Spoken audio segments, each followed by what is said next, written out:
Hello everyone, welcome to Pharmarocks YouTube channel. Pharmarocks के YouTube educational channel में आपका स्वागत है। So in today's video lecture we will study in detail about the enzyme protease. So protease enzyme के बारे में हम आज के लेक्चर के अंदर डिटेल में स्टडी करेंगे। So we will discuss about the introduction, after that types of the various protease enzyme, production and use and application of this protease enzyme we will study in detail in this lecture. So let's start in this lecture. Be updated with the pharma knowledge. For that, subscribe the channel and press on the bell icon and never miss any video of Pharmarox. Pharmarox का जो study material है वो directly अब आप Pharmarox की app ऊपर से जो है वो परचेस कर सकते हैं। So this facility is available on our app Pharmarox Android application on Google Play. So online test series आपको मिल जाएगी। Also you will get the study material and proper topic wise test series with proper solution and explanation के साथ आपको मिल जाएगी। So for test series contact on 9016312020। So शुरू करते हैं आज के लेक्चर के अंदर।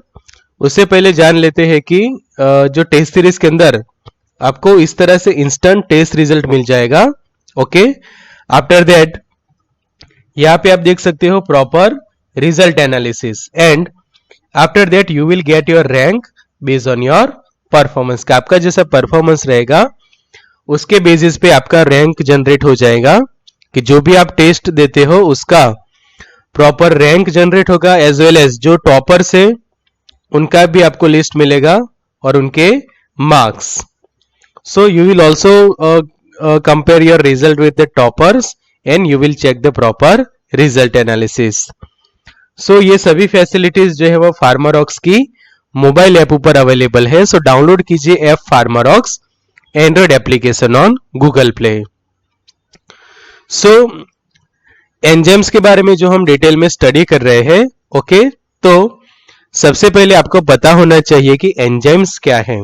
Okay, what is enzyme? So enzymes are macromolecular biological catalyst. Okay, कि जो कैटालिस्ट क्या करते हैं, मेनली किसी भी रिएक्शन होती है उसका जो रेट होता है उसको इंक्रीज करते हैं। कि कोई भी रिएक्शन है हमारे पास तो वो रिएक्शन का रेट जो है वो इंक्रीज करेंगे। So these are one type of biological catalyst की जो रिएक्शंस का रेट इंक्रीज करते हैं एंड दे आर एक्सेलरेट और कैटालाइज द केमिकल रिएक्शंस। फिर इंपॉर्टेंट पॉइंट होता है कि एंजाइम्स कौन से मटेरियल के बने हुए होते हैं। So they are mainly made up of a protein. की जो एंजाइम का मेन कंपोजिशन होता है उसके अंदर मेन कंपोनेंट होता है हमारा protein. So they are made up of a protein. In any biological living system, they are necessary to enhance the rate of reaction. कि जब भी कोई बायोकेमिकल रिएक्शंस होती है तो उसका जो रेट ऑफ रिएक्शंस इंक्रीज करने का काम जो है वो एंजाइम्स करते हैं and they have a most important function in our body to enhance the rate of reactions. तो इस तरह से कोई भी एंजाइम्स के पास अपना एक्टिव साइट होता है as well as they have a proper binding site की जहां पे जो सबस्ट्रेट है वो पर्टिकुलरली बाइंड होता है एट द बाइंडिंग साइट के प्रॉपर उसके पास होती है ये बाइंडिंग साइट की। बाइंडिंग साइट के ऊपर एंजाइम्स जो है वो अच्छे से बाइंड हो सकते हैं। सो जब भी आप कोई भी एंजाइम्स के बारे में डिटेल में शॉर्ट नोट लिखते हो तो सबसे पहले एंजाइम्स के बारे में कॉमन डिस्क्रिप्शन भी लिखना काफी।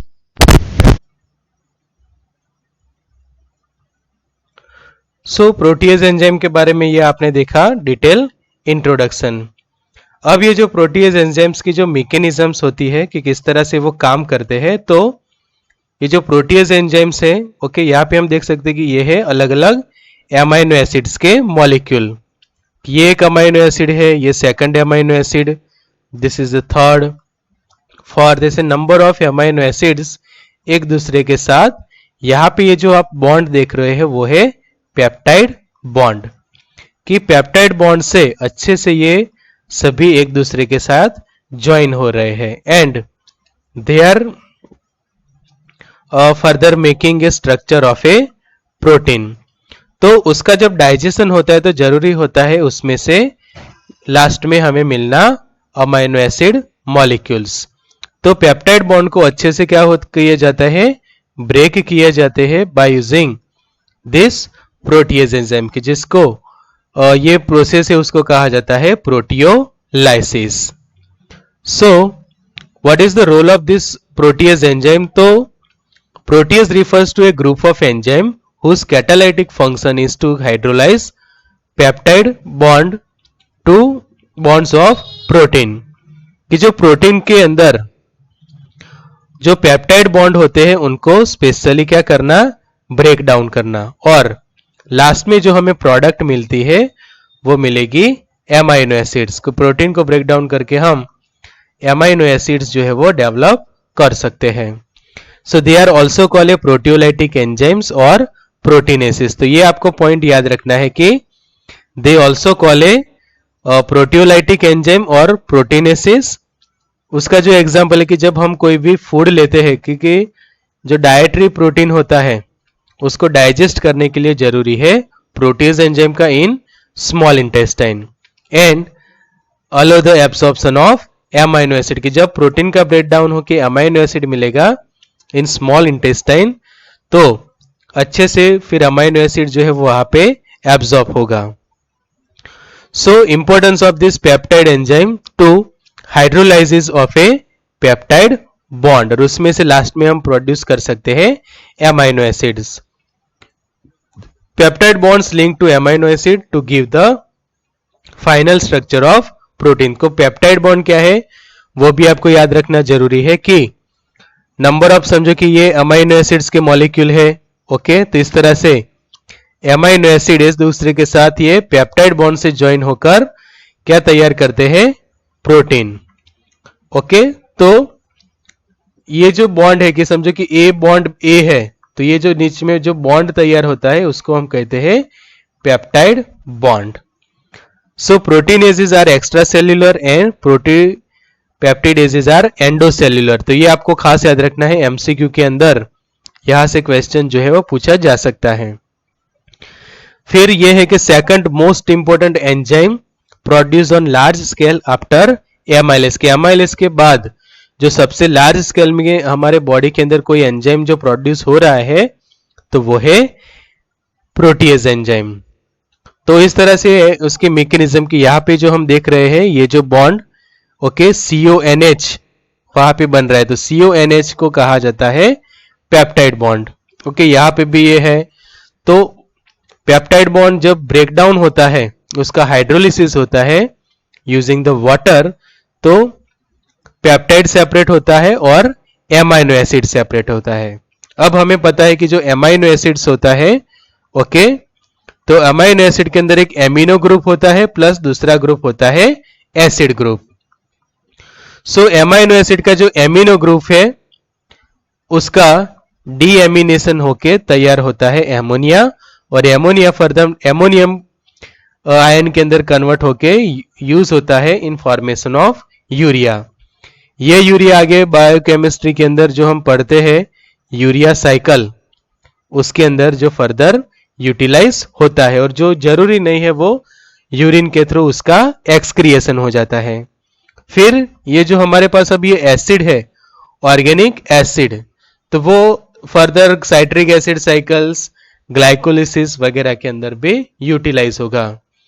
तो इस तरह से जो प्रोटीएज एंजाइम जो है वो प्राइमरी की रोल उसका है यहाँ पे कि हाइड्रोलिसिस ऑफ पेप्टाइड बॉन्ड, कि जब पेप्टाइड बॉन्ड का हाइड्रोलिसिस होकर अमाइनो एसिड बनेगा तो ही ये सब आगे की जितने भी ये प्रोसेसेस है वो हो पाएगी। So this is the mechanism of protease and its importance. अब जो क्लासिफिकेशन है ओके ये एंजाइम का कि basis on catalytic site, basis on their pH, तो ये है कि serine protease, threonine protease, aspartate proteinase, cysteine protease, glutamic protease and metalloprotease is zinc. और ये है उसका base on a alkaline serine, acid and neutral. तो इसको अब जानते हैं हम डिटेल में इन दिस लेक्चर। तो अब शुरू करते हैं डिटेल में कि जो क्लासिफिकेशन को हम अच्छे से जानते हैं कि सेरीन प्रोटीएज। तो जो सेरीन प्रोटीएज है वो स्पेशली इन्वॉल्व होंगे सेरीन जो एमाइनो एसिड है, यहां पे आप देख सकते हो एब्रीविएशन के अंदर सेरीन के लिए हम 3 लेटर वर्ड SER यूज करते हैं। ओके, तो सेरीन के लिए काफी इंपॉर्टेंट है सेरीन प्रोटीएज। कि सेरीन प्रोटीएज क्या करेगा, सेरीन जो है वो हमें सेपरेट करके देगा कि सेरीन एक टाइप का क्या है, एमाइनो एसिड। तो सेरीन अमाइनो एसिड जो है वो सेपरेट होगा लास्ट में by using the serine protease enzyme. उसी तरह से सेकंड एमिनो एसिड जो है वो थ्रियोनिन, तो थ्रियोनिन प्रोटीएज उसका काम क्या है कि थ्रियोनिन के लिए हम THR लिखते हैं 3 लेटर वर्ड के अंदर। तो थ्रियोनिन के लिए थ्रियोनिन प्रोटीएज एंजाइम वर्क करेगा और वो सेपरेट करके देगा हमें थ्रियोनिन। नेक्स्ट एस्पार्टेट प्रोटीएज की जिसको हम यहां पे लिखा है ASP102। ओके, तो एस्पार्टेट के लिए 3 लेटर वर्ड होता है ASP, तो वो भी है एक हमारा एमाइनो एसिड और ये अमाइनो एसिड के सेपरेशन के लिए जरूरी है एस्पार्टेट प्रोटीएज एंजाइम। इसी तरह से जो सिस्टीन है उसके लिए सिस्टीन प्रोटीएज और इसके लिए 3 लेटर वर्ड है CYS सिस्टीन। उसके बाद ग्लूटामेटिक एसिड प्रोटीएज कि जिसको हम शॉर्ट में GLU कहते हैं, ग्लूटामेटिक एसिड प्रोटीएज। तो उसके लिए भी प्रॉपर एंजाइम रिस्पॉन्सिबल है उसके सेपरेशन के लिए। एन मेलाटोप्रोटीएसिस फॉर जिंक की जो अलग अलग जो मेटल्स होते हैं उसके लिए मेटालोप्रोटीएसिस। तो ये हो गया classification based on a catalytic site. अब जो नेक्स्ट हमें जो सीखना है वो है classification of protease enzymes based upon the pH in which proteases are active. मतलब कि कोई पर्टिकुलर pH की समझो कि हम 3 टाइप में pH को क्लासिफाई कर दे कि एक तो होता है एसिडिक pH, ओके, उसके बाद आएगा न्यूट्रल pH एंड उसके नीचे और जाएंगे तो हो जाएगी बेसिक pH। ओके, तो ये 3 अलग अलग pH पे जो जब भी कोई एंजाइम जो भी टाइप जो है उसका एसिडिक पोर्शन में एक्टिवेट होता है तो वो एसिडिक प्रोटीएज कहा जाएगा।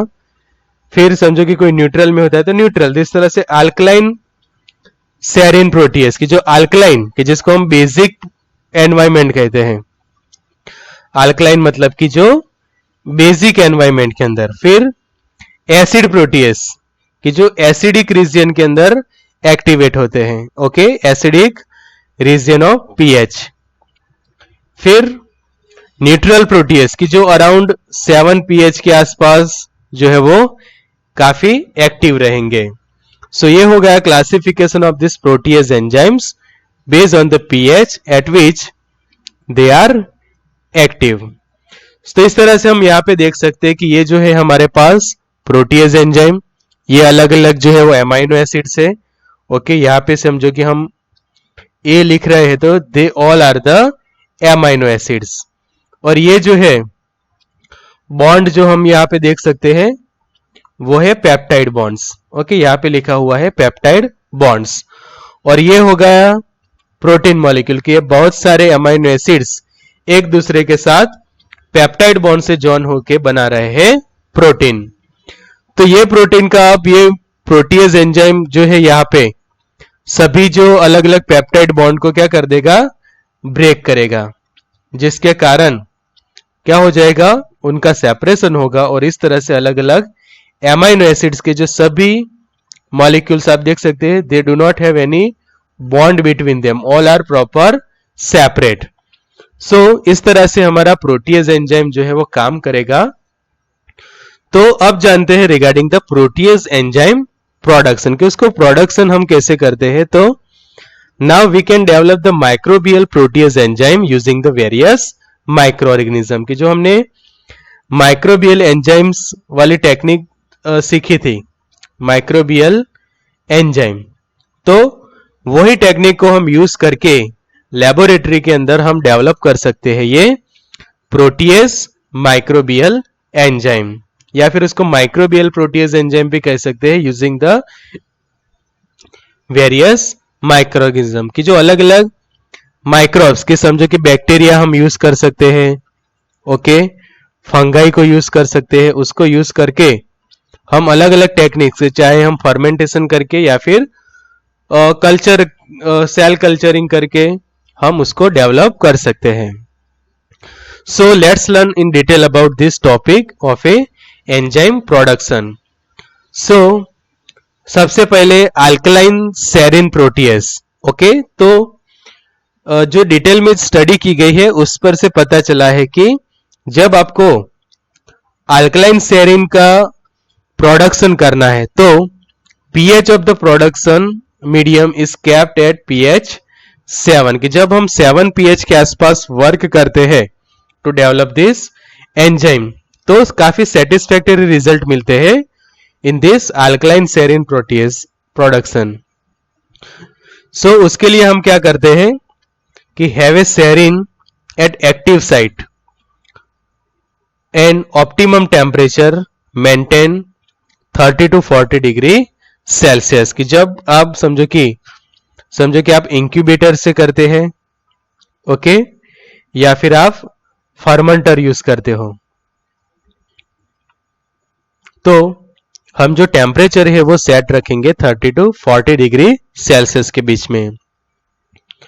फिर जो माइक्रो ऑर्गेनिज्म हम यूज करेंगे जिसके अंदर बैसिलस लीचेनिफॉर्मिस, बैसिलस लीचेनिफॉर्मिस फिर बैसिलस क्लास की ही amyloliquefaciens, Bacillus firmus, Bacillus megaterium, Streptomyces griseus, Streptomyces fradiae and Streptomyces rectus की जो अलग अलग स्पीसीज हम कह सकते हैं, ओके, अलग अलग स्पीसीज की specially bacillus, okay, bacillus and जो स्ट्रेप्टोमाइसिस की जो अलग अलग स्पीसीज है उसको हम यूटिलाइज करके यूज करेंगे। तो ये हो गए बैक्टीरिया। बैक्टीरिया के अलावा हम फंगाई भी यूज करते हैं इसके अंदर, तो वो उसका एग्जांपल जानते हैं। तो जो फंगाइस है कि fungi like Aspergillus, niger, oryzae, flavus also use in this alkaline serine protease. तो जो हमारी टेक्निक है वो तो कॉमन ही रहेगी स्टेप्स, ओके, मेनली हम उसके अंदर यूज करेंगे ये माइक्रो ऑर्गेनिजम्स।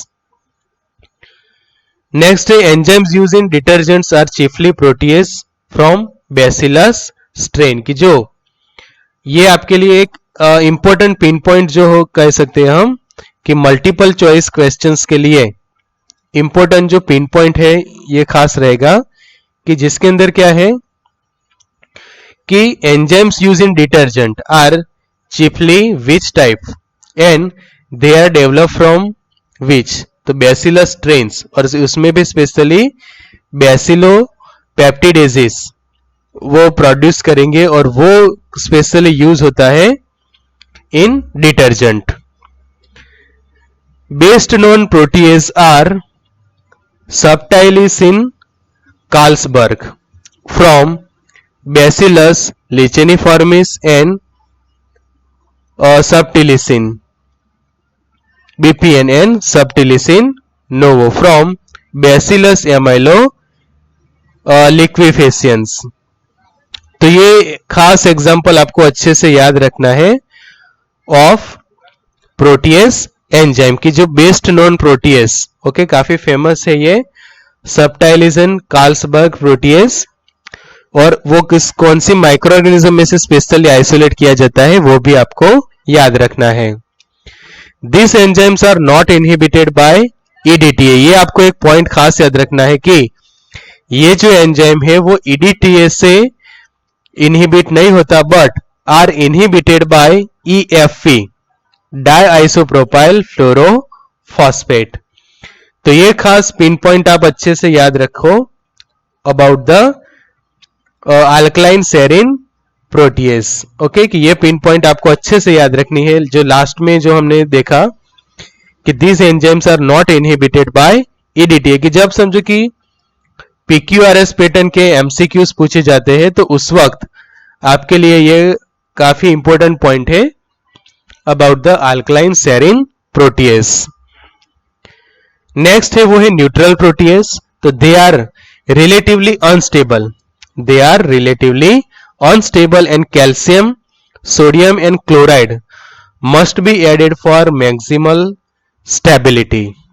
तो ये काफी इंपॉर्टेंट पॉइंट है कि जब आप न्यूट्रल प्रोटीएज एंजाइम्स के साथ यूटिलाइज करते हो, उनको यूज करते हो, तो ये खास आपको ध्यान रखना है कि दे आर रिलेटिवली अनस्टेबल।